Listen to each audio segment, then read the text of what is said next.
एक मुठभेड़ में हरियाणा के 3 कुख्यात बदमाशों को मार गिराने वाले यूपी एसटीएफ के जाबाज इंस्पेक्टर सुनील दत्त शहीद हो गए हैं। मंगलवार को उन्होंने गुरुग्राम के मेदांता अस्पताल में आखिरी सांस ली।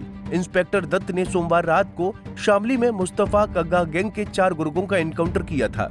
इस दौरान बदमाशों की गोली से वो भी जख्मी हो गए, जिसके बाद आनन फानन में पहले उन्हें करनाल के एक अस्पताल में भर्ती कराया गया, जिसके बाद उन्हें बेहतर उपचार के लिए मेदांता अस्पताल में रेफर कर दिया गया।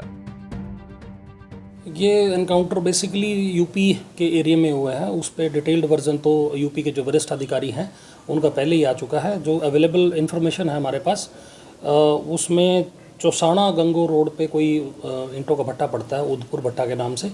वहाँ पे जो एसटीएफ मेरठ की टीम थी हेडेड बाय इंस्पेक्टर सुनील, उनकी टीम के पास कोई इनपुट थी। इसमें एक अरशद नामक एक गैंगस्टर है उनका, जिसपे 1 लाख का इनाम था और वो उनकी कई वारदातों में वांछित था। उसके ऊपर लगभग 20 से ज़्यादा आपराधिक मुकदमे दर्ज थे and he was active not in western UP के अलावा वो दिल्ली और हरियाणा पंजाब के भी कुछ एरिया में एक्टिव था। और बेसिकली ये कग्गा गैंग है यूपी का और मुकीम गैंग है, उसको ऑपरेट कर रहा था और उसका सरगना मेन आदमी था। तो उसके साथ 3 व्यक्ति और थे, जिसमें तीनों वो हरियाणा के निवासी हैं। एक व्यक्ति सोनीपत के रोहट गांव का है जिसका नाम मंजीत है।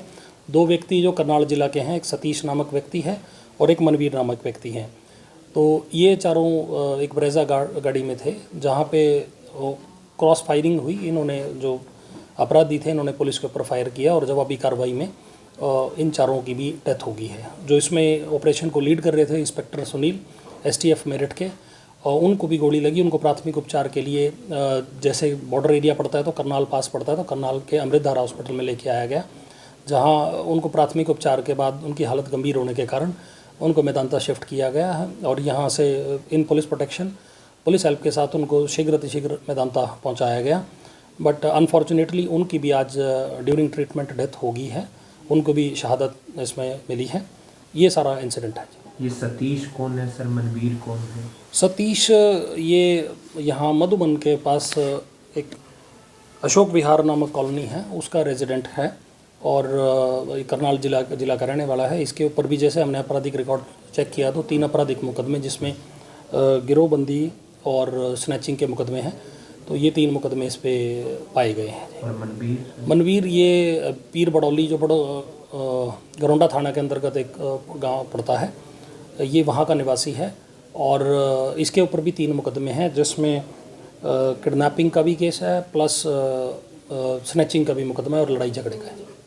सर सतीश जी का सुनील जी का जाना एक बहुत बड़ी क्षति है हमारे देश के लिए। हाँ, ये सही है कि जो जवान, ये गैंगस्टर बेसिकली वो हैं जो समाज का एक हिस्सा नहीं होने चाहिए। तो ये समाज के लिए बड़ी मतलब बहुत बड़ी बीमारी होते हैं और इन्हीं को कंट्रोल करने के लिए पुलिस का हर जवान लगभग दिन रात तैनात रहता है। और इसी कोई ये फर्दर अपराध ना करें। अगर इनका नेचर ऑफ ऑफेंस देखें तो सारे ही आपराधिक मामले ऐसे हैं जो बड़े मतलब जघन्य अपराध की श्रेणी में आते हैं। और ये इनके पास जो वेपन्स बरामद हुए हैं, कार्ट्रिजेस बरामद हुए हैं, वो स्पष्ट पता करता है कि भाई इसमें कोई ना कोई ऐसी बात है कि समाज के लिए ज़रूरी नहीं है। और उसको प्रोटेक्ट करने के लिए या अपना समाज में अपनी ड्यूटी करते हुए एक जवान का शहीद होना उसके परिवार के लिए और डिपार्टमेंट के लिए बहुत बड़ी क्षति है। पर इसको शहादती हम माने। खास बात यह है कि यूपी के मेरठ के रहने वाले इंस्पेक्टर सुनील दत्त ने कमांडो फोर्स की ट्रेनिंग हरियाणा में ही ली थी। सोमवार रात को जिन 4 कुख्यात बदमाशों का उन्होंने एनकाउंटर किया था, उनमें से 3 हरियाणा के ही रहने वाले थे, जिनमें सतीश और मनवीर करनाल, जबकि मंजीत सोनीपत का रहने वाला था, जबकि चौथा बदमाश यूपी के ही सहारनपुर का रहने वाला अरशद था। Bureau report, Punjab Kesari TV. हमसे जुड़े रहने के लिए हमारे YouTube चैनल को सब्सक्राइब करें और नई वीडियो की नोटिफिकेशन के लिए बेल आइकॉन को दबाएं। अगर आप ये वीडियो Facebook पर देख रहे हैं तो लाइक जरूर करें और ज्यादा से ज्यादा शेयर करें। धन्यवाद।